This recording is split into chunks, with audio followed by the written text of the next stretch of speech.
자, 46번 보시면 저기에다 밑줄 치세요. 재고자산 감모손실. 우리 외울 때 이렇게 외웠었죠. 재고자산 감모손실은 이제 정상적일 때 있고 비정상적일 때 있고. 그래서 정상적일 때는 매출원가에 가산하고 회계 처리는 안 하고, 비정상적일 때는 영업의 비용 처리하고 회계 처리한다 그랬었었죠. 그래서 정상적이니까 무슨 원가예요? 매출원가. 근데 만약에 똑같은 문제인데 비정상적이라고 나왔으면 정답은 2번이 되는 겁니다. 그래서 이것도 종종 물어봐요. 그래서 암기한 거는 꼭 숙지하시고. 그 다음에 47번 다음 중 영업 외가 아닌 거죠. 요거는 컨트롤 F로 하시면 정답 2번 나옵니다. 요거 되게 잘 나와요.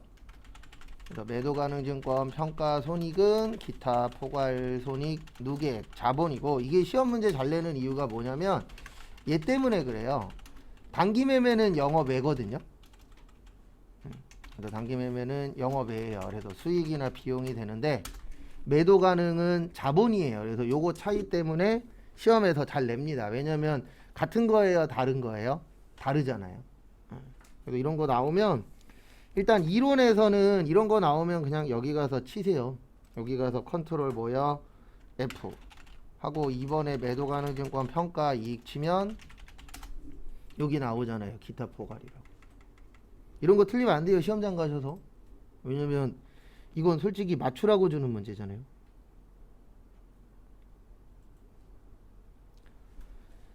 그 다음에 48번. 48번 보시면 후입선출법에다가 밑줄 치세요.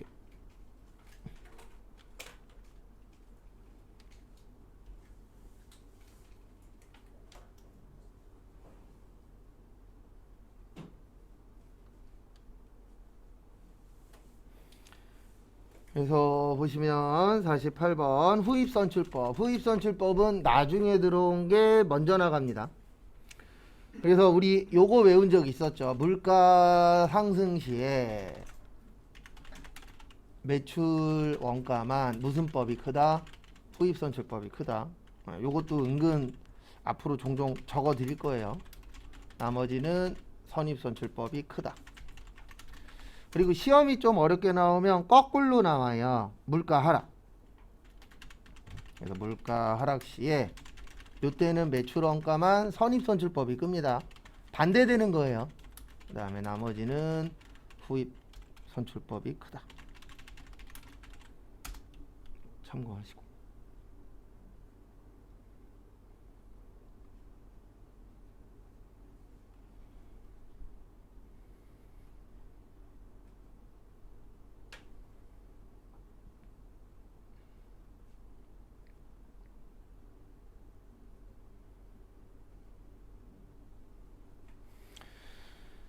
그래서 거기 보시면 지속적인 물가 상승 시 기말재고 자산은 시가를 표현을 못해요. 이게 무슨 뜻이냐면은 후입선출법은 최근에 걸 면접하는 거잖아요. 예, 이 시가라는 게 시중 가격이거든요. 그래서 최근 가격을 표시하지 못해요. 왜냐하면 최근에 게 팔리니까.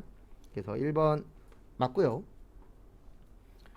그 다음에 2번 보시면 나중에 매입된 것이 먼저 매출되는 거 맞고요. 그 다음에 물가 하락 시 선입선출법보다 이익이 과대게 예상된다. 정답은 3번입니다. 물가 하락할 때는 이익이 커요. 잠시만요. 물가 하락 시 선입선출법보다 이익이 과대게 예상된다. 맞아요. 죄송합니다. 물가 하락할 때는 매출 원가만 선입선출법이 크다 그랬잖아요. 그럼 후입선출법은 이익이 크죠. 그래서 정답은 4번이세요. 그래도 여기 잠깐 보시면 물가 상승할 때는 얘만 큰 거예요. 누구만요? 원가만. 근데 거기는 누가 카드하고 되어 있죠? 재고자산이라고 되어 있죠? 그래서 정답은 4번입니다.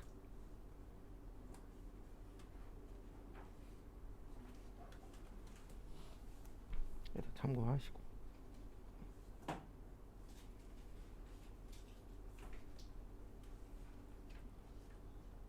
그 다음에 49번 감가상각방법. 우리 감가상각방법의 정액법, 정률법 왜 이래? 률법, 연수학계법, 이중체감법, 생산량 비례법 있었죠. 공식 기억 안 나시는 분들은 공식 다시 외우시고요. 그래서 정답은 유형자산 각가상각 방법을 옳게 나열한 것, 정률법, 정액법, 생산량 비례법. 그래서 정답은 가나다 2번입니다. 이동평균법하고 총평균법은 재고자산 단가 결정 방법이에요. 그래서 우리 재고자산 단가의 개별, 선입선출, 그 다음에 후입선출, 그 다음에 가중평균법에다가 계속기록법 쓰면 이동평균법, 실지재고조사법 쓰면 총평균법이라고 했었었죠. 그래서 정답은 가나다.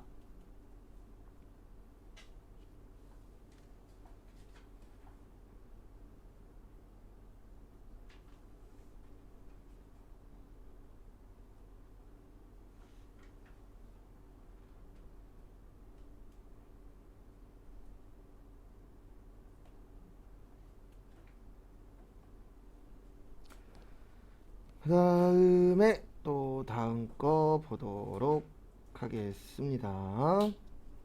그래서 보시면 50번 자본조정.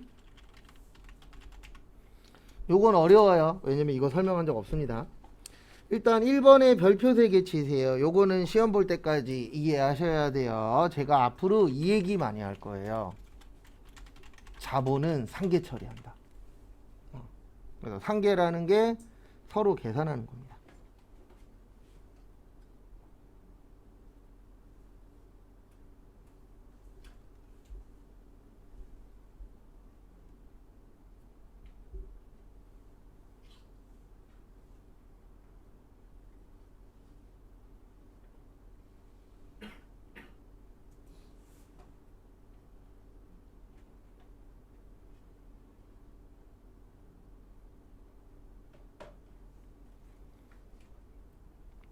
그 다음에 2번 배당건설이자 배운 적 없는데 맞아요. 그 다음에 해외 지점 폐쇄할 때도 맞고 정답은 4번이세요. 거기에 있는 이게 정답이 되려면 자기 주식 처분 손실 지우시고요. 주식 할인 발행 차금이요.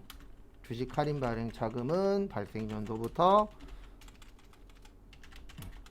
3년 이내 기간에 매기 균등 상각인데 솔직히 말씀드려서 저희 시험에서는 요런 파트가 그렇게 많이 나오는 편은 아니에요.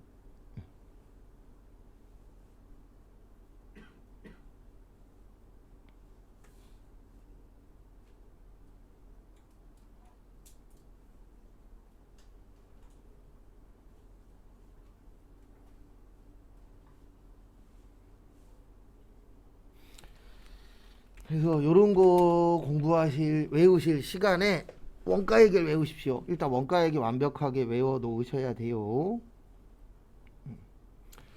그 다음에 51번 관리회계. 관리회계 옆에나 위에다가 이렇게 적어주세요. 원가회계. 그 다음에 재무회계 있죠? 재무회계는 외부정보 이용자에게 정보 제공하는 거고 원리원칙이 있어요. 왜냐면 같이 볼 거기 때문에 원칙이 있어야 됩니다. 근데 관리회계는 내부정보 이용자에게 정보 제공하고 원리원칙이 없어요. 왜냐면 우리끼리만 볼 거기 때문에 원칙대로 만드는 게 아니고 우리만 알 수 있도록 보여주면 됩니다. 이론상에서는 이렇게 되어 있었는데 실무에서는 원리원칙이 있습니다. 근데 이론에서는 관리는 내부에서 하니까 다른 사람들은 몰라도 돼 라고 되어 있어요. 이론에서는.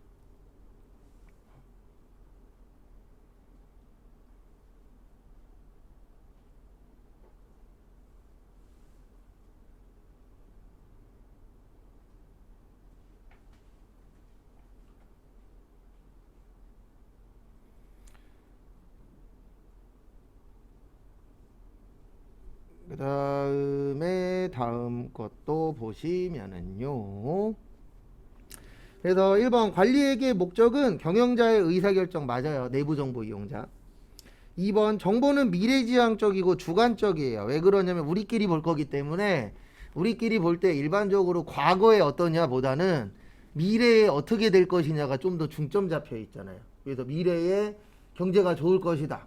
경제가 안 좋을 것이다. 그래서 오늘 아침에 오면서도 저기 GM대우도 이제 사무직들 명예퇴직 시킨다라고 뉴스에 떴더라고요.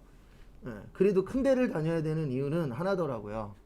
예, 뭐 본인들은 만족 못한다 그러는데 어쨌든 자르긴 하는데 2년치 월급은 주겠대요. 근데 일반적으로 중소기업은 잘리면 그냥 끝이잖아요. 예, 그래서 기왕이면 큰 데를 다녀야 되겠구나 매번 그런 거 볼 때마다 느끼긴 하더라고요. 그 다음에 3번 보고서의 형식은 특수보고서예요. 그래서 정답은 4번입니다. 원칙 이런 거 없어요. 관리회계, 원가회계에서는. 근데 원래는 있습니다. 실무 가시면 있는데 이론상에서는 없다라고 되어 있어요.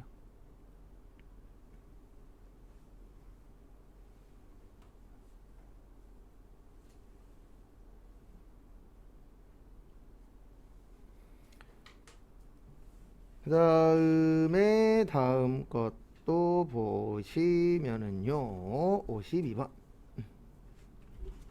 보시면 제품 매출원가 저기에다가 밑줄 치세요. 어디에다 밑줄 치시냐면은 제품 매출원가면은 T자 그려야 됩니다.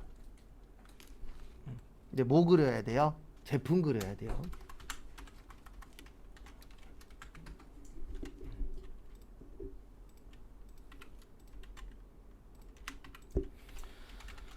우리 제품 계정 매출원가 그래서 기초제품, 단기제품 제조원가, 매출원가, 기말제품 있었죠? 그래서 거기 보시면 기초제품이 10만원, 그 다음에 단기제품이 30만원, 기말제품이 5만원. 차변과 대변 어때야 된다? 같아야 된다. 35만원. 이거 틀리신 분은 그냥 못 외운 겁니다. 빨리 외우세요. 이런 거 틀리면 안 돼요. 단순한 것들.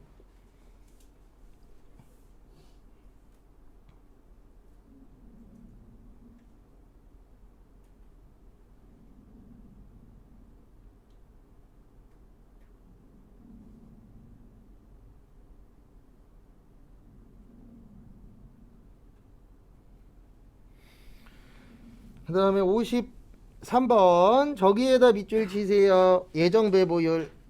그래서 예정배부율이 1,000원당 노동시간이에요. 그 다음에 실제는 310만원이 발생했대요. 그 다음에 다음 페이지 위에 봐보세요. 다음 페이지 위에 보시면 몇 시간 일했대요? 총 3,000시간 일했대요. 몇 시간이요? 3,000시간. 그럼 여기 보십시오. 시간당 1,000원이죠. 맞죠? 그러면 1,000원에다가 몇 시간 곱해요? 3,000시간. 그러면 300만원 나옵니다. 그러면 예정은 300이고요. 실제는 310이에요. 그러면은 얼마 차이 나죠? 둘이서 10만원 차이 나요. 얼마 차이 나요? 10만원. 근데 제가 앞으로 이런 얘기 많이 한다 그랬죠. 항상 누구 기준이라고요? 실제. 그러면 실제보다 커요, 작아요? 작죠. 작다 그래서 무슨 배부? 과소배부. 그래서 정답은 1번. 작아서 무슨 배부라 그런다고요? 과소. 그 다음에 크면 뭐라 그래요? 과대인데 누구 기준으로 보는 거라고요? 실제. 요거는 이해하셔야 됩니다.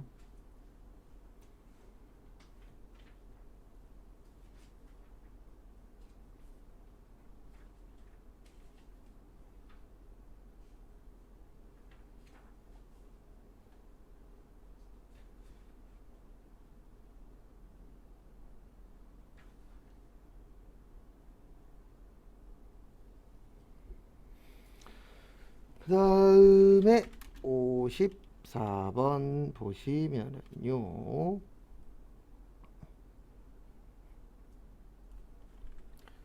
개별원가 계산. 그래서 개별원가는 비싼 거, 종합은 저렴한 거. 그래서 다품종, 소량, 주문 생산, 그 다음에 소품종, 대량 생산. 작업지시서, 제조지시서, 작업원가표.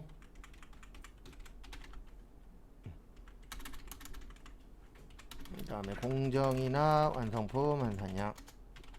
제조간접비의 배부가 뭐요? 중요. 집에서 여러분들 연습하실 때 이거 계속 적어야 돼요. 언제까지 적냐면 안 적어도 그냥 기억날 때까지. 절대로 그냥 되는 거 없어요. 그냥 쳐다만 본다 그래서 안 늡니다. 저는 많이 쓰라 그래요. 그리고 저번에 유튜브 좀 뒤져보다 보니까 어떤 변호사가 올린 영상이 있더라고요. 뭐라고 올렸냐면 쓰지 말라고. 그거는 그 사람이 공부를 잘해서 그런 거예요. 머리가 좋아서. 일반적인 사람들은 써도 기억 안 납니다. 그 댓글에다가 욕을 써고 싶었는데 안 쓴 이유가 이미 저 말고 욕 쓴 사람들이 많더라고요. 그렇게 되면 나도 변호사였지, 맞죠? 그래서 저희는 많이 쓰는 수밖에 없어요. 이거 사람마다 다르기 때문에. 그래서 1번 주문 생산은 부적합. 그래서 정답은 1번 틀렸고, 2번 공정도 종합이죠. 그 다음에 평균화 과정으로 원가 계산을 단순화시킬 수 있다. 요것도 종합이에요. 그 다음에 소품종도 종합입니다. 그래서 정답은 없어요. 그리고 만약에 억지로 만든다 그러면 4번이에요. 왜 그러냐면 제가 여기에다 소품종이라고 적어드리긴 하는데 단일 품종으로 보기도 하거든요. 단일이면 몇 가지만 하는 거죠? 한 가지만. 그래서 억지로 만든다 그러면 4번이긴 합니다. 왜냐면 1번, 2번, 3번은 확실히 아니에요. 억지로 해요, 이거는. 그 다음에 55번은 요거 못 외웠으면 빨리 다시 외우세요. 우리 저번에 외웠는데 수량, 요것도 종종 나옵니다. 특히 세무에 나와요. 이거는 회계에 잘 안 나와요. 그래서 기초제공품, 단기착 수량, 완성품 수량, 기말제공품, 공손품 수량이라고 있었어요? 없었어요? 있었죠. 그래서 거기 보시면 기초가 500, 착수가 1200, 기말이 300, 공손이 200. 우리 차변과 대변 어때야 된다? 같아야 된다. 완성이 1200. 거기 보시면 완성품 수량의 10%래요. 1200개의 10%면 몇 개죠? 120개. 그래서 정답 몇 번이요? 2번. 이 정도는 T자만 외우면 맞출 수 있잖아요. 그러니까 우리의 목표는 딴 거 없어요. 많이 나오고 외운 거는 맞춰야 돼요. 그리고 자주 안 나오는 거는 맞출 수도 있고 틀릴 수도 있는 거고. 그렇게 해서 합격하는 거지. 뭐 처음 나온 거 다 맞추고 그러면 행복은 하겠지만 그게 쉽지 않잖아요. 그 다음에 56번은 저기에다가 밑줄 좀 쳐주세요. 세금 계산서. 그리고 요거 꼭 기억하십시오. 세금 계산서는 업자들끼리 받는 거예요. 그래서 1번 아닙니다. 왜냐면 이발소는 사업자하고 소비자가 만나는 곳이잖아요. 미용실 가도 세금 계산서 끊어달라 그러면 안 돼요. 왜냐면 미용실 업자가 가요? 소비자가 가요? 소비자가 가죠. 그래서 일반적으로 소비자가 가는 데는 세금 계산서 발행을 안 해도 된다라고 되어 있습니다. 그 다음에 2번에 개인적 공급 있죠? 그 옆에다가 간주 공급 나머지 세 가지 적어보세요.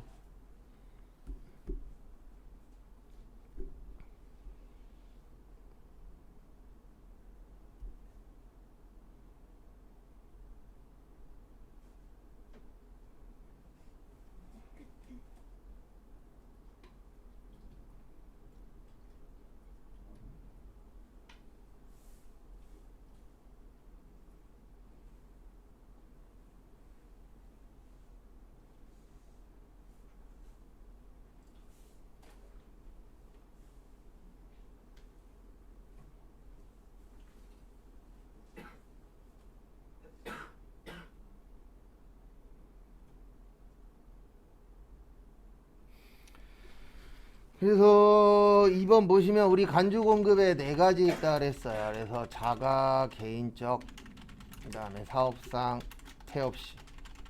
그래서 얘네는 가짜니까 세금 계산서 발행할 수 없고요. 유일하게 발행 가능한 게 자가 공급 중에서 판매 목적 타사업장 반출이 있어요. 얘는 세금 계산서 발행 가능합니다.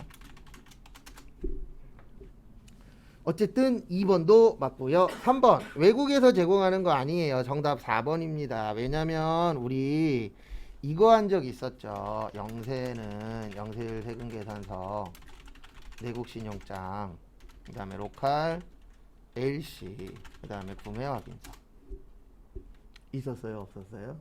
있었죠. 그래서 정답은 4번. 왜냐면 여기 있잖아요. 세금 계산서. 이렇게 푸는 문제예요. 요것도 종종 나옵니다. 한 2, 3년에 한 번 정도씩. 그 다음에 57번 이거 나오면 매입세액 되는 거 찾지 마세요. 불공되는 걸 찾으세요. 그게 더 쉬워요. 왜냐면 매입세액 공제되는 건 어마무시하게 많거든요. 그래서 접대비, 업무무관, 비영업용, 소형승용차 1000cc 왜 이래 1000cc 이하 제외 경차 제외 그 다음에 8인승 이하까지를 승용차로 봅니다. 그 다음에 면세 관련 비용 토지 더하기 세금 계산서 참고하시고 그래서 보시면 세금 계산서 교부하지 않으면 안 돼요. 왜냐면 증빙이 빠졌으니까. 그 다음에 대표이사 개인적 용도는 업무무관이니까 안 되고 거래처 접대비도 접대비니까 안 되고 정답은 4번입니다. 4번을 뭐라 그러냐면 의제매입세액이라 그래요. 그래서 우리 의제매입세액 이렇게 된다 그랬잖아요. 살 때는 면세의 원재료고 얘를 가공을 해서 팔 때는 뭐가 되는 거라고요? 과세. 그래서 음식업자면은 저기 축산물 관련된 게 면세잖아요. 그리고 이런 것들도 이번 시험에 나올 확률이 좀 있습니다. 예, 요즘 고기값보다 야채값이 더 비싸요. 예. 요즘에 가끔씩 장 보러 가면 놀래요. 예, 상추가 막 2,990원 마트 가면 예. 오이 2개에 막 3,000원. 그 다음에 어저께는 애호박이 좀 떨어졌더라고요. 애호박 비쌀 때는 한 개에 3,000원 했는데 어제 동네 가니까 1,890원. 앞으로 이러다 고기만 먹을 것 같아요. 네. 쌈밥집들이 요즘 없어지고 있대요. 야채값이 너무 비싸서 감당을 못한다라고 어제 뉴스 보니까 잠깐 나오더라고요. 그 다음에 58번 1번 모든 법인 사업자는 예정신고 납부 의무가 있습니다. 맞아요. 그 다음에 직전과세기간 공급기간에 이런 거 없어요. 정답은 2번이에요. 이거는 간이과세자 관련된 거거든요. 우리 간이과세자는 개인만 된다 그랬잖아요. 네. 누구만 된다고요? 개인. 법인은 이런 거 없어요. 네. 그래서 개인만 되는 거고 그 다음에 직전연도 공급대가가 8천만원 미만이어야 되고요. 그 다음에 공급대가가 4,800 미만이면 여기는 미만이에요. 다른 데는 이하인데 미만이면은 영수증 발행해야 되고 4,800만원 미만이면 뭐 면제요? 납부 면제. 이거 갖고 나온 거예요.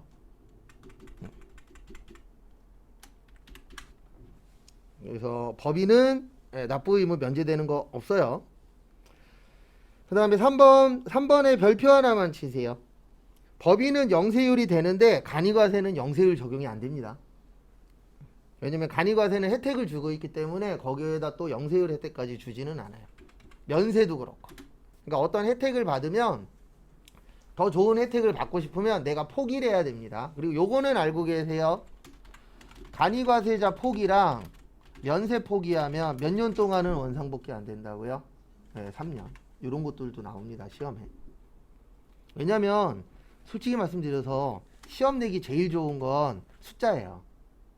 네. 왜냐면 숫자는 정확하잖아요. 근데 글씨는 아냐 어냐에 따라서 답이 잘못될 때가 있거든요. 간혹 가다가. 왜냐면 아짜하고 어짜하고 다르잖아요. 그래서 수치로 내면 솔직히 가장 정확하기 때문에 수치 같은 것들도 좀 어느 정도 숙지하고 계셔야 됩니다. 그 다음에 59번 우리 세율 이렇게 외우라 그랬었어요. 이자하고 배당은 몇 프로라 그랬죠? 14%. 그래서 정답 1번. 그 다음에 비영업 대금의 이익은 25%. 그 다음에 사업소득의 인적용역은 3%. 그래서 거기가 틀린 이유는 3%라고 나와야 돼요. 이게 3.3%가 답이 되려면 지방소득세 포함이라고 나와야 돼요. 지방소득세가 소득세의 10%거든요. 그래서 3%에 10%면은 0.3이에요.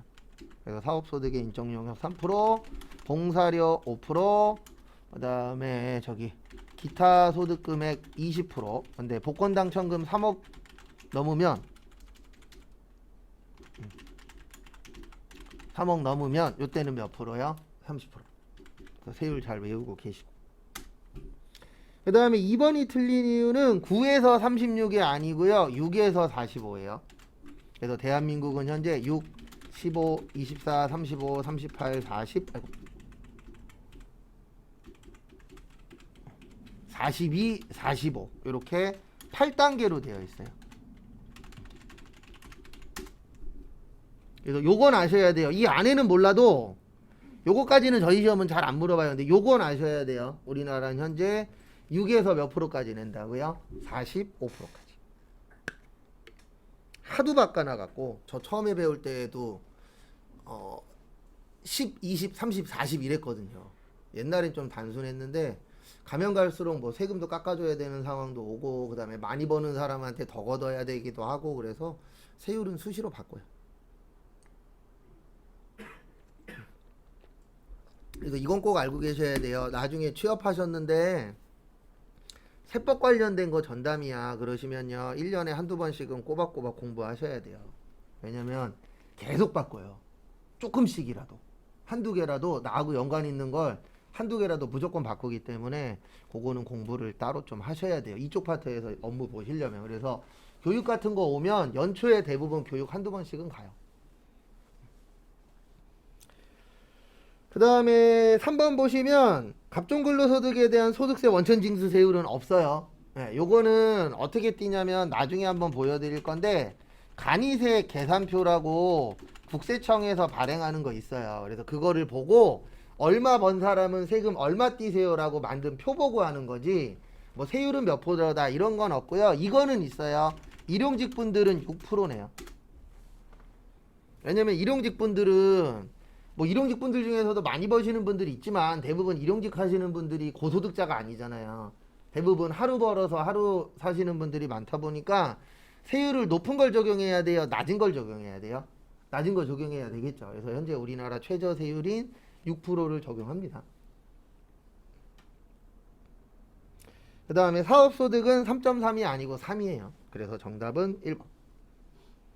그 다음에 60번 비과세에다가 밑줄 치세요. 비과세의 뜻이 뭐죠? 뭐 안 낸다? 세금 안 낸다. 그래서 세금 안 내는 거를 비과세라고 합니다. 그래서 급여 내야 되고요. 가족수당 내야 되고요. 상여 내야 됩니다. 정답은 4번이에요. 경조금이 뭐죠? 경조금이 기쁘거나 슬픈 날. 그래서 결혼하면은 결혼식 때 축의금 받죠. 그런 것들이 뭐예요? 경조금입니다. 그래서 경사. 그래서 우리가 고를 때 받는 돈은 세금 내요, 안 내요? 일반적으로 안 내요. 그래서 이 문제 볼 때마다 무슨 생각이 드냐면 이러다 나중에 축의금도 카드로 긁는 거 아니야? 뭐 거두려고요? 세금 거두려고. 근데 그럴 일은 웬만하면 없을 건데 뭐 이건 뭐 위에서 하시는 일이신지라. 그 다음에 우리가 알아야 될 비과세는 이거예요. 식대. 음식물을 별도로 뭐 할 때요? 제공하지 않을 때인데 이거 잘하면 나올 수도 있어요. 올해부터 20만 원이에요. 작년까지 10만 원이었는데. 그리고 뉴스에서는 간혹 가다가 30만 원으로 올려야 된다라고 나오는데 제가 장담하는데 30만 원으로 안 오릅니다. 조만간은. 왜냐면 10만 원에서 20만 원 되는데도 몇십 년 걸렸거든요. 이거 저 배웠을 때에도 10만 원이었어요. 근데 이번에 올랐다 그랬잖아요. 그러면 제가 처음 세법 만졌을 때가 27년 전이거든요. 그러면 이거 오르는데 거의 30년 이상 걸린 거잖아요. 그래서 뭐 30만 원으로 바꿔야 된다 이런 얘기 나오는데 힘들 거예요. 왜냐면 20으로 바꾼 지 이제 1년밖에 안 돼서. 그리고 안 될 확률이 높은 게 한 두 번인가 뉴스에 나오더니 그 이후에 안 나오는 거 보니까 관심이 없는 것 같아요. 그 다음에 자가운전 보조금. 요건 자차를 회사 업무에 사용하셨을 때 요것도 20만 원입니다. 그 다음에 연장근로수당이라고 있는데 요건 외우지 마시고 프로그램에 있어요. 프로그램 어디에 있는지 나중에 할 때마다 알려드릴 테니까 어디에 있는지 기억을 하시는 게 좋습니다. 도움 받을 건 도움 받으세요. 그 다음에 육아수당이라고 있어요. 6세 이하 자녀가 있을 때. 여기서 말하는 6세는 만 6세예요. 우리가 만 6세까지를 미취학 아동으로 보거든요. 그래서 6세 이하 자녀가 있을 때 10만 원까지 빼주는데 요 금액도 안 외우셔도 돼요. 프로그램에 있긴 있어요. 이런 것들이 우리가 기억해야 될 대표적인 비과세입니다. 이거 말고도 비과세는 많은데 저희는 이제 공부할 때 일반적으로 중소기업이라는 전제 조건을 깔고 나오다 보니까 뭐 공무원 관련된 비과세 이런 건 나올 일이 없잖아요. 그렇다고 우리가 뭐 신분기사도 아니고 신분기자도 아니고 그래서 기본적인 거 요것만 기억하시고 나머지는 프로그램한테 물어보면 됩니다. 그 다음에 61번부터 75번까지 10시 20분까지 시간 드릴 테니까 풀어보세요.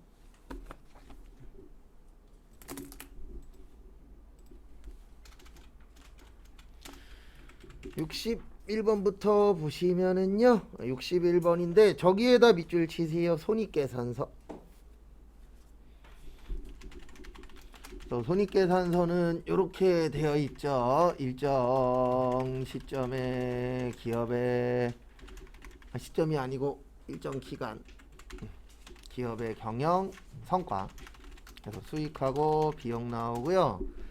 그 다음에 거기 1번 보시면 요런 계산 나올 때 있어요. 그럴 때는 여기 보세요. 여기 정기분 손익계산서 있죠. 둘 중에 하나를 하십시오. 여기를 외우든가 아니면 여기에 요게 있다를 기억을 하시든가. 근데 외우는 것보다는 기억하는 게 좀 더 편할 겁니다. 왜냐면 이거 잘 안 외워져요. 그래서 정답 1번이에요. 여기 보시면 법인세 비용 차감전 순이익 할 때 영업에 계산해요 안 해요? 하잖아요. 근데 거기는 안 한다고 되어 있죠. 그래서 정답 1번. 그 다음에 2번 일정 기간 경영성과 맞잖아요. 그 다음에 3번 수익과 비용은 총액 맞고요. 수익은 실현주의라 그랬잖아요. 그래서 정답은 몇 번이요? 1번. 원래는 이렇게 외워야 돼요. 매출액에서 매출원가 빼면 매출총익, 판매비와 관리비 빼면 영업이익, 그 다음에 여기에다가 영업의 수익을 더하고 영업의 비용을 빼면 법인세 비용 차감전 순이익,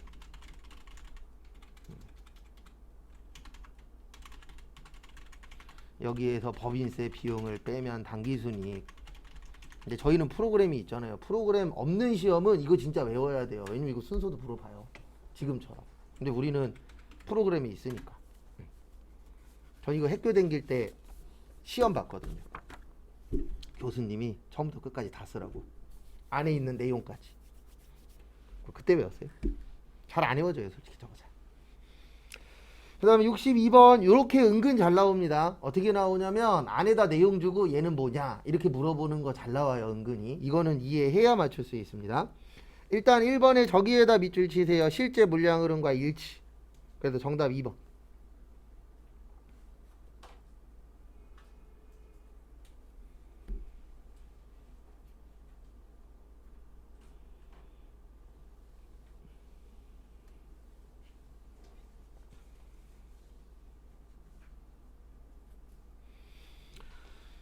그래서 왜 1번이냐 2번이냐면 실제 물량 흐름과 일치하면 선입선출법이에요. 왜냐면 우리 실제 무슨 법으로 팔아요? 선입선출법으로 팔잖아요. 그래서 정답은 2번. 그 다음에 2번 기말재고자산이 가장 최근에 매입한 단가. 이게 무슨 뜻이냐면 선입선출법의 뜻이 먼저 들어온 거 먼저 나가잖아요. 그러면 최근에 산 거는 남겠죠. 그래서 요것도 선입선출법. 그 다음에 마지막 현행수익의 오래된 원가. 이게 무슨 뜻이냐면 팔기는 지금 파는데 물건은 옛날 거죠. 맞죠? 그러면 물건을 판 게 현행수익이 되는 거고 오래된 원가가 뭐가 되는 거예요? 옛날 물건이 되는 거죠. 그래서 정답은 2번의 선입선출법입니다.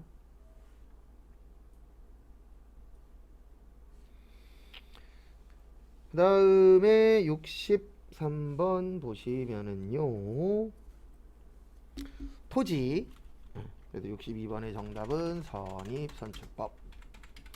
63번은 단기 중에 공장 건설용 토지를 구입을 하셨대요. 토지의 취득원가 물어봤죠. 그래서 3천만원 더하기 370 빼기 210 단번져 써드리고 그 다음에 설명드릴게요. 더하기 140 해서 얼마 나오냐면 3,300 나와요.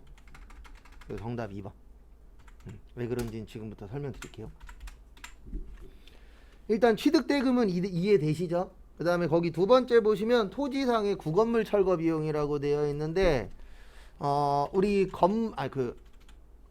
토지 구입 후 건물 철거 비용은 건물이 있는 토지 구입 후 이렇게 써드리는 게 정확하죠. 토지의 부대 비용으로 보도록 되어 있어요. 그래서 토지에다가 더해 주시는 거고 그 다음에 철골 자재나 이런 거 나온 거 있잖아요. 요거는 빼주도록 되어 있어요. 그래서 210만원 빼는 거고 취득세하고 등록세는 부대 비용이고요.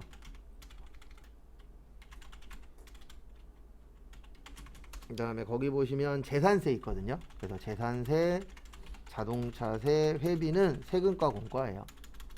그 다음에 적십자 회비는 기부금입니다.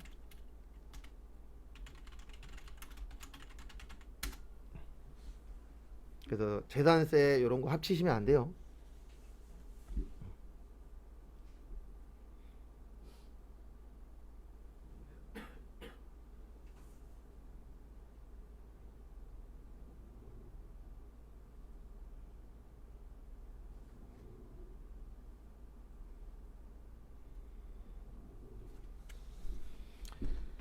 그 다음에 64번은 제가 지금부터 단기매매증권으로 분계를 보여드릴 거예요. 그러면 여러분들은 그거를 보시고 매도가능증권으로 하세요. 일단 정답은 4번이요.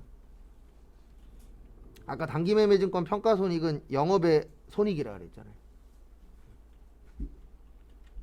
그래서 일단 정답은 4번입니다. 일단 취득은 분기하면 이렇게 돼요. 단기매매증권 200, 그 다음에 우린 현금을 사랑하니까 현금 처리할게요. 솔직히 대변은 큰 의미 없습니다. 그 다음에 2004년 말은 이렇게 되는 거죠. 200짜리가 190 됐죠. 그러면 올랐어요? 떨어졌어요? 떨어졌죠? 떨어지면 손해예요. 그래서 단기매매증권 평가 손실 10만원. 그 다음에 대변에 단기매매증권. 그 다음에 2005년 말은 요게 20만원이 올랐어요. 그래서 단기매매증권 20, 단기매매증권 평가이익 20. 그래서 제가 지금부터 시간 2분 드릴 테니까 요거 못 적으신 분들 적으시고 여러분들은 요걸로 한번 분개해 보세요. 매도가능증권으로 똑같은 문제라고 생각하시고 매도가능증권이면 어떻게 분개해야 되느냐 한번 해보세요. 매도가능증권일 땐 이렇게 하는 거예요. 매도가능증권 200, 현금 200 주고 샀죠. 여기까지는 별거 없어요. 그리고 첫 번째 평가까지는 똑같아요. 그래서 매도가능증권을 내는 이유가 이것 때문에 내는 겁니다. 앞에 보세요. 여기까지는 똑같아요. 근데 2005년 말이 문제예요. 그래서 2005년 말에 매도가능증권 왜 이래 오늘 오타가 계속 나네. 증권이 20만원. 하여튼 느려 터져갖고 사람 힘들게 만들어요. 그 다음에 평가손실 10만원. 그 다음에 평가이익 10만원.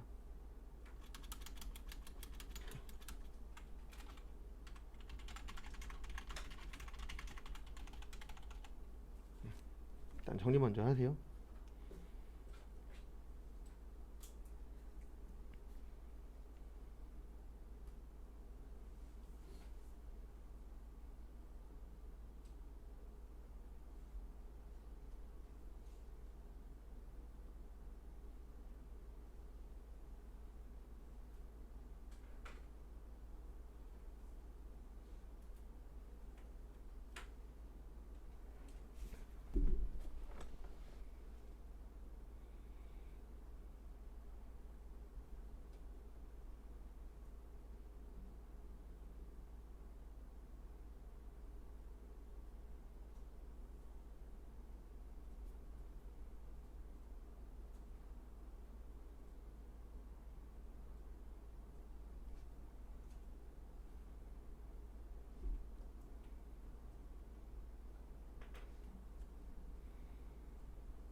그래서 앞에 보세요.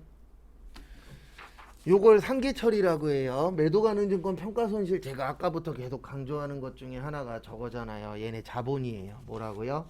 자본. 그래서 자본 나오면 꼭 기억하셔야 되는 게 상계처리예요. 상계처리가 뭐냐면 여기 보세요. 여기 손에 얼마 있어요? 10만원 있죠. 여기에서 20만원 이익 났죠. 맞죠? 그 20만원 이익을 다 잡으면 안 돼요. 기존에 손해가 있으면 손해를 빼고 이익으로 잡는 거, 그거를 무슨 처리라 그래요? 상계처리라고 합니다. 그래서 앞으로 상계처리 계속 얘기할 건데, 왜냐면 시험에 하나 정도는 출제될 확률이 좀 있어요. 원래 잘 내는 문제 중에 하나니까. 특히 세무 쪽에. 근데 절대 쉬운 내용은 아닙니다. 왜냐면 쉬웠으면 전산에게 1급 때 냈겠죠. 그 다음에 65번 자본. 우리 자본금 어떻게 구하죠? 주식 발행수 곱하기 무슨 가액? 액면가액. 그래서 정답 1번. 거기 무슨 가라고 써 있어요? 발행가. 이런 거 틀리면 안 돼요. 시험장 가셔서. 이건 외우기만 하면 맞출 수 있잖아요.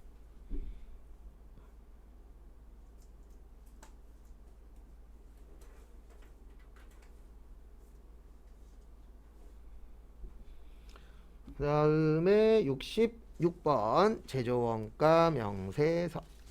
그래서 다음 페이지 보시면은요. 일단 정답은 1번이에요. 왜냐면 기말재고자산이라고 되어 있잖아요. 그러면 거기에 기말이라고 써 있는 게 3만원하고 4만원이에요. 그래서 더해서 얼마예요? 7만원이에요.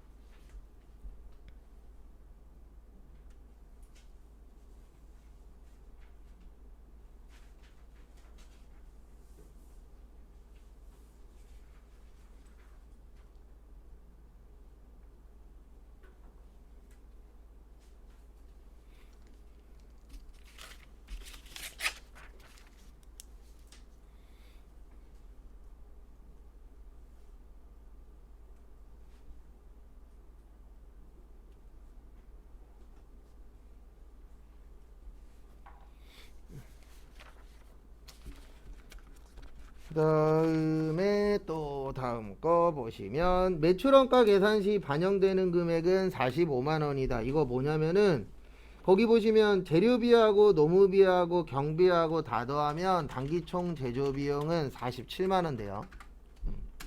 그 다음에 우리 이거 있었잖아요. 이걸 내가 그릴 필요가 없지.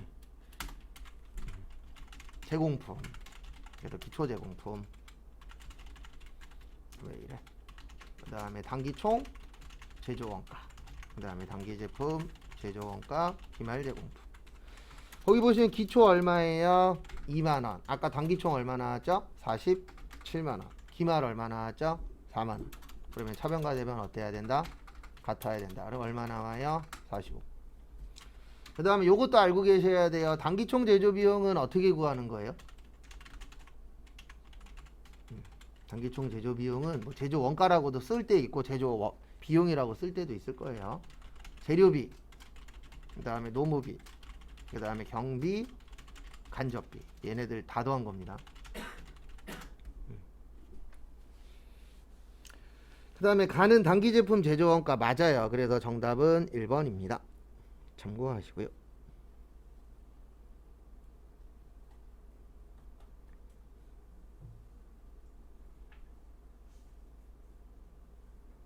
그 다음에 67번.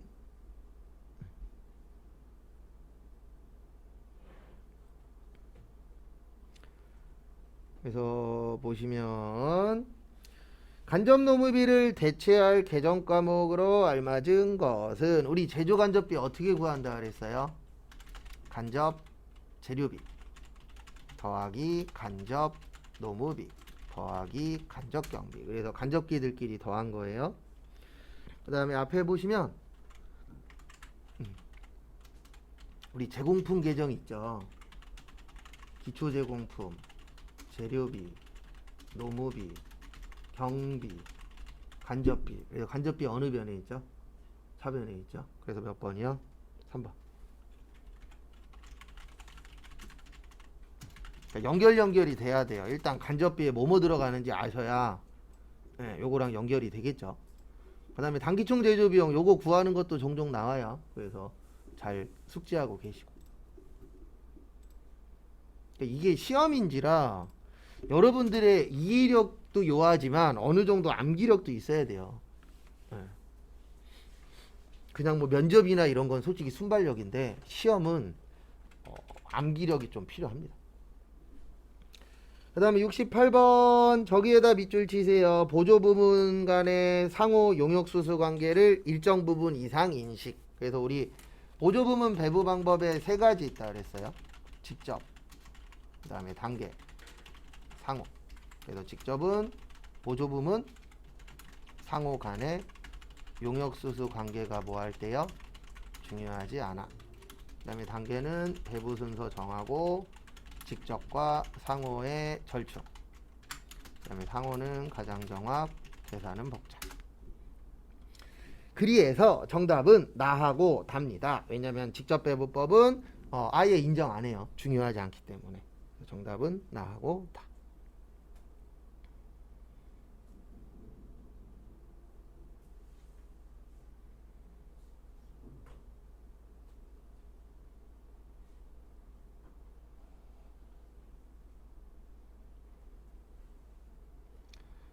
그 다음에 69번 보시면 개별원가 계산 또 나왔어요. 아주 그냥 지긋지긋하게 나와요. 얘네들은. 그 얘기는 시험 때 나올 확률이 뭐 한 거예요? 높은 겁니다. 그러니까 수업 듣다 보면 제가 자주 쓰는 거 있어요. 분계도 그렇고 그런 것들은 확실히 기억하고 계셔야 돼요. 왜냐면 나올 확률이 높다는 뜻이니까.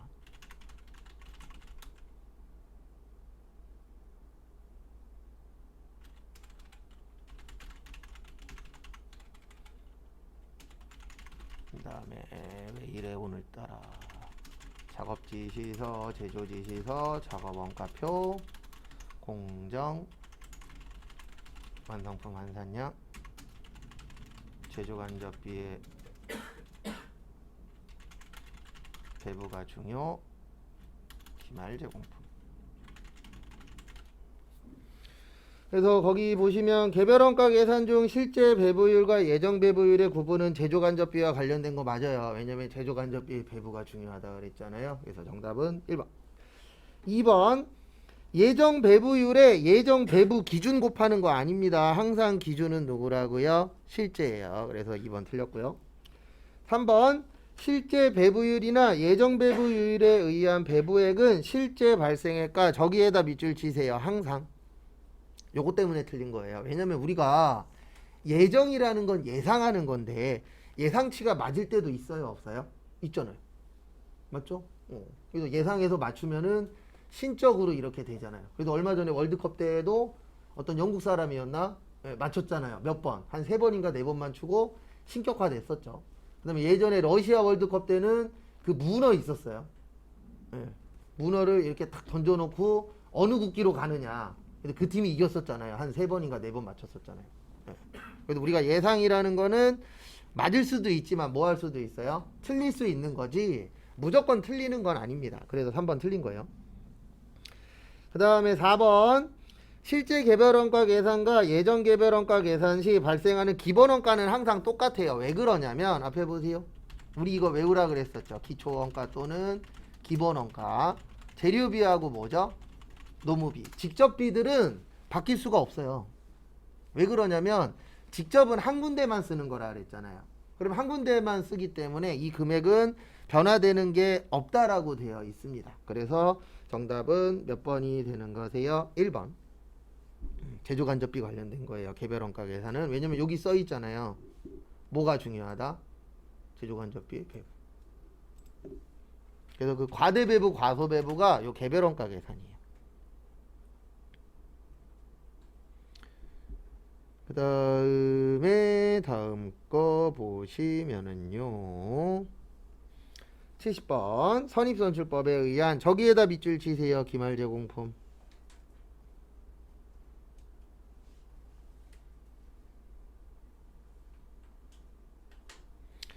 이거 앞에 봐주세요. 70번 보시면 우리 선입선출법 공식 어떻게 되죠?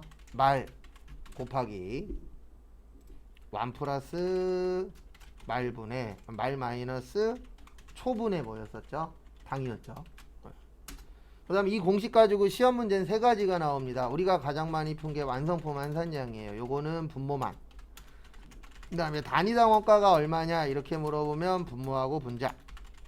그 다음에 기말 제공품이 얼마냐 지금처럼 그러면 공식 다 쓰는 거예요. 지금 문제는. 그래서 결론은 공식을 다 쓰셔야 됩니다. 그래서 하나 갖고 3가지를 낼 수 있어요. 근데 주로 이게 제일 많이 나옵니다. 요게 한 90% 정도? 그 다음에 얘네 둘은 합쳐서 10% 정도밖에 안 나와요. 이게 한 9번 나오면 요게 한 번 정도 나올까? 그래서 이거 나오면 잘 못해요. 그게 잘못된 건 아닙니다. 왜 그러냐면 익숙해져 있는 부분이 훨씬 더 잘하기 때문에 그런 부분은 좀 있으세요.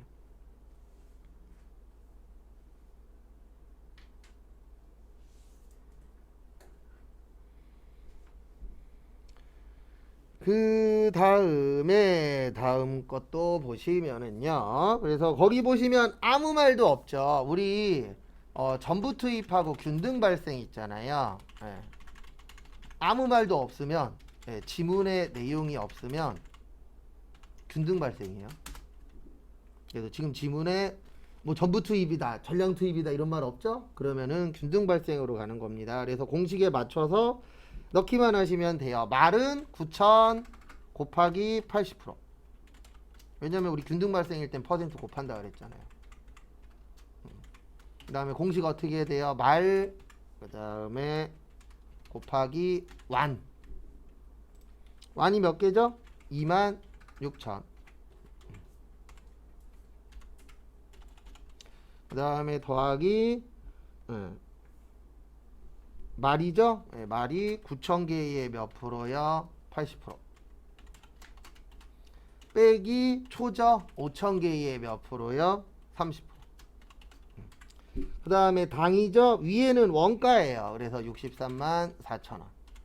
요거에 대해서는 한 번 더 설명을 드릴게요. 그래서 공식에 맞춰서 하시면 됩니다. 네, 그러면 어떻게 되냐면 계산기 26,000원 더하기 7,200 빼기 1,500 14만 4천원 나와요. 정답 3번. 그리고 이게 중요한 게 아닙니다. 대부분 보면 여기에 초점 잡으시는데 이게 중요한 게 아니라 일단 이거 기억해야 돼요. 네. 우리의 문제는 항상 기억이 안 난다가 문제입니다. 시험장 가셔갖고도 감독관한테 기억이 안 나는데요 이러면 해결되는 게 아니잖아요. 그 전까지 마무리 하셔야 돼요. 그 다음에 이 안에 있는 숫자가 중요한 게 아니고 공식에 맞춰서 대입할 줄 아셔야 됩니다. 그래서 절대로 그냥 되는 건 없고 그래서 자격증 많은 사람이 취업도 잘 돼요. 그건 어쩔 수 없는 거예요. 왜냐면 거꾸로 여러분들이 전 항상 그렇게 얘기하라 그러고 그렇게 생각하라 그러거든요. 내가 사장님이에요. 그러면 자격증 많은 사람 뽑을 거예요? 자격증 없는 사람 뽑을 거예요? 한 개라도 더 있는 사람을 뽑는다고요. 왜냐면 우리 알잖아요. 자격증 하나 따는 게 쉽지 않다라는 거. 시간 들여야죠. 돈 들여야죠. 노력 들여야죠. 절대로 쉽지 않아요. 그래서 저희도 지금 자격증을 따려고 하는 거고. 그 다음에 71번 과세거래. 빈 공간에다가 요거 한번 적어 보실래요? 재화의 공급이 아닌 것. 연습시켜 드리는 거예요. 이거 이제 앞으로 본인이 하셔야 돼요.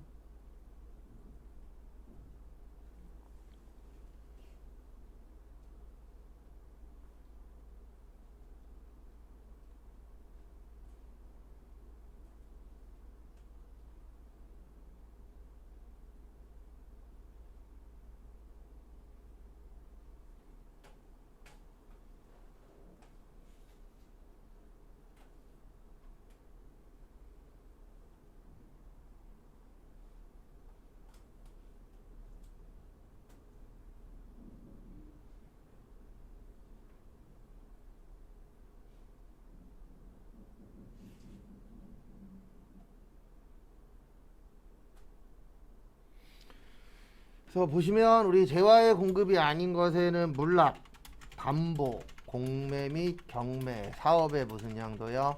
포괄 양도. 그러면 일단 두 개는 아니잖아요. 1번, 3번. 맞죠? 여기 있잖아요. 물납하고 뭐요? 담보. 그러면 1번하고 3번은 아니에요. 그 다음에 2번 고용관계에 의하여 근로 제공하는 경우. 우리 근로 제공하면 부가세네요, 소득세네요? 소득세네요. 그래서 여러분들 월급 명세서에 부가세라고 안 찍히고 소득세라고 찍힙니다. 그래서 정답은 4번. 그리고 저기에다가 밑줄 좀 쳐주세요. 무상공급.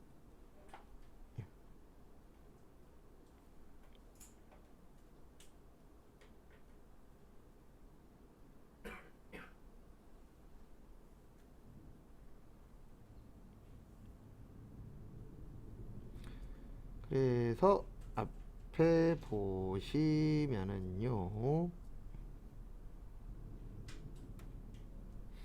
앞에 보시면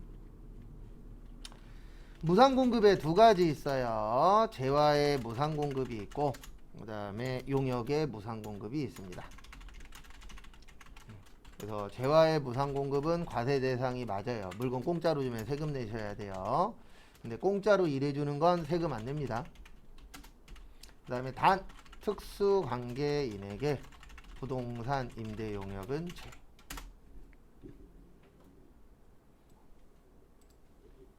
그래서 요거 나올 수 있으니까 요즘 어쨌든 공짜로 일하는 거 관련돼서 계속 이슈화가 되고 있잖아요. 그런 부분 한 번씩 또 봐주시고요. 그 다음에 다음 거 또 보시면은요. 다음 거 보시면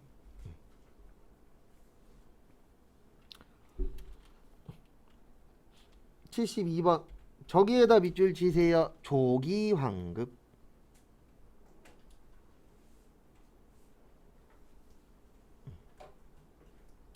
그래서 조기환급 보시면은요. 우리 환급에는 두 가지가 있습니다. 일반 환급이 있고 조기 환급이 있는데요. 일반 환급은 30일이고 조기 환급은 15일이고요. 일반 환급은 확정 신고만 가능해요. 그 다음에 조기 환급은 이제 수출하거나 시설 설비 투자하실 때 뭐 특수한 케이스에 그 다음에 뭐 구조 조정을 한다던가 이런 경우에는 조기 환급을 받을 수가 있어요. 그래서 무조건 다 되는 건 아닙니다. 조기 환급은. 그 다음에 조기 환급의 특징 중에 하나가 매월 두 달에 한 번, 세 달에 한 번 다 가능해요. 근데 이건 안 된다 그랬습니다. 뭐는 안 되냐면 3월에서 4월은 안 돼요. 왜냐면 3월은 예정 신고고 4월은 무슨 신고죠? 확정 신고죠. 그래서 예정 확정 섞는 건 안 된다. 근데 매달 할 수 있다. 왜냐면 대한민국 발전에 도움을 주셨기 때문에. 왜냐면 대한민국은 수출로 먹고 사는 나라잖아요.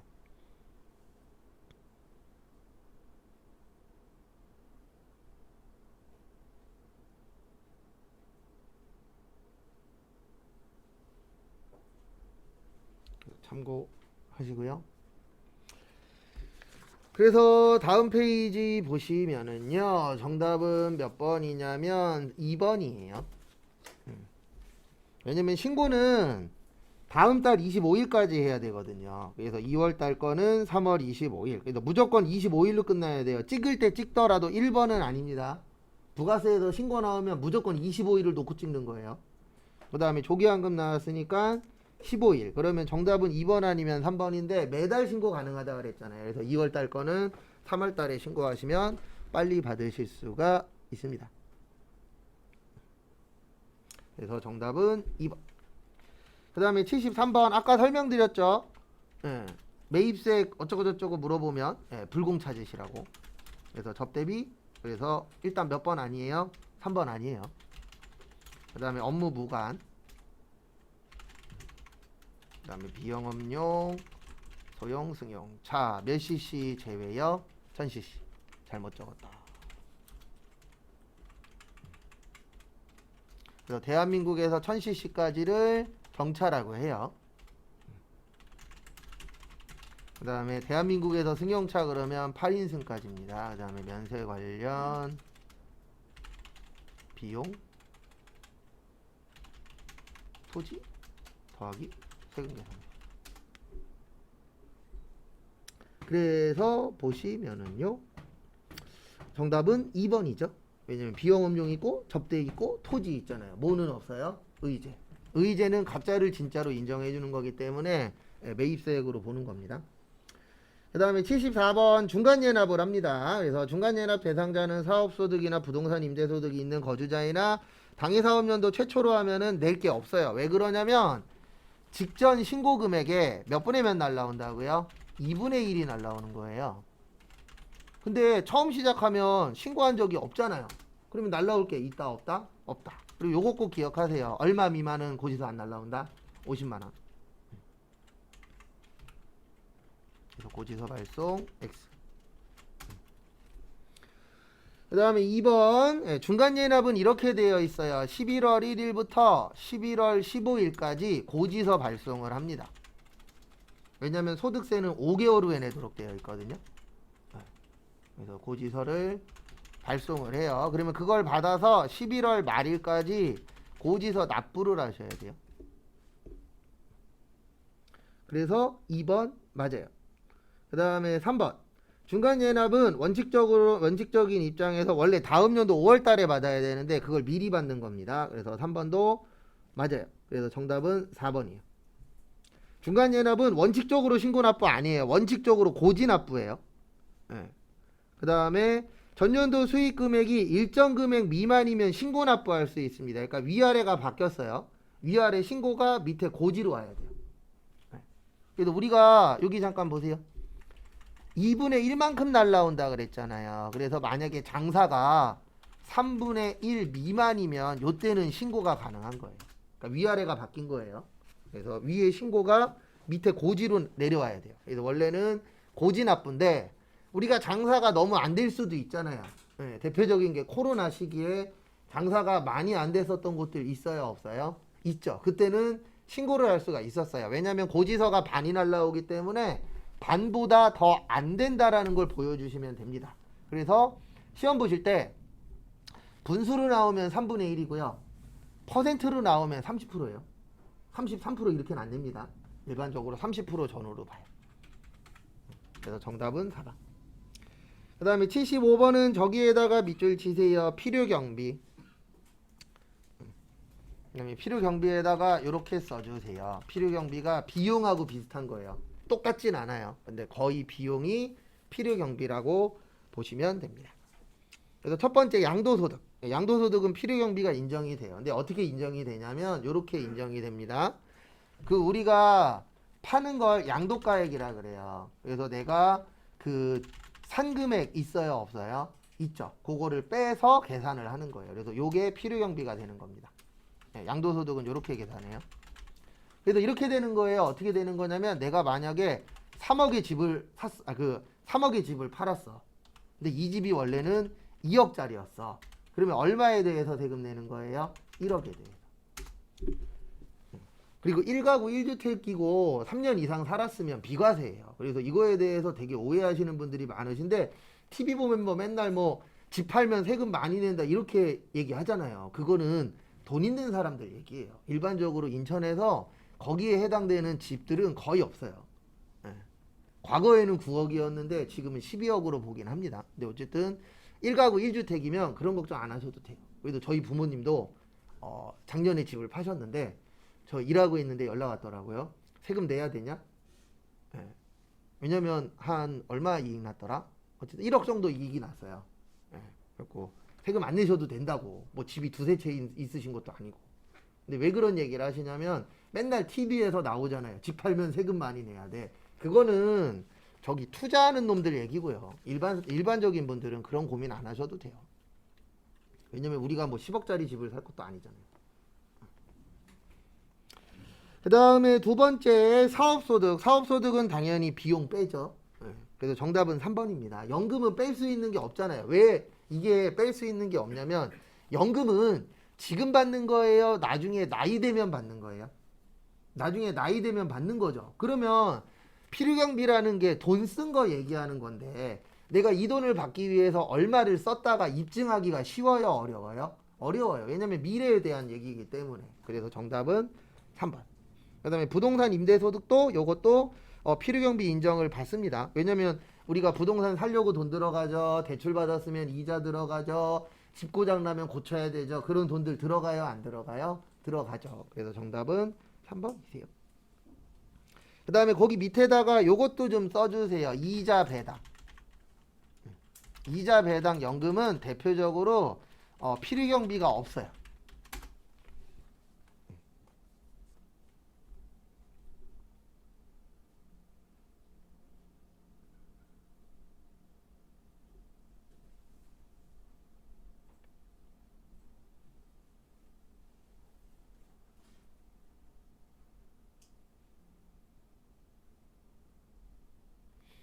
그 다음에 정리하시고 76번부터 90번까지 풀어보세요.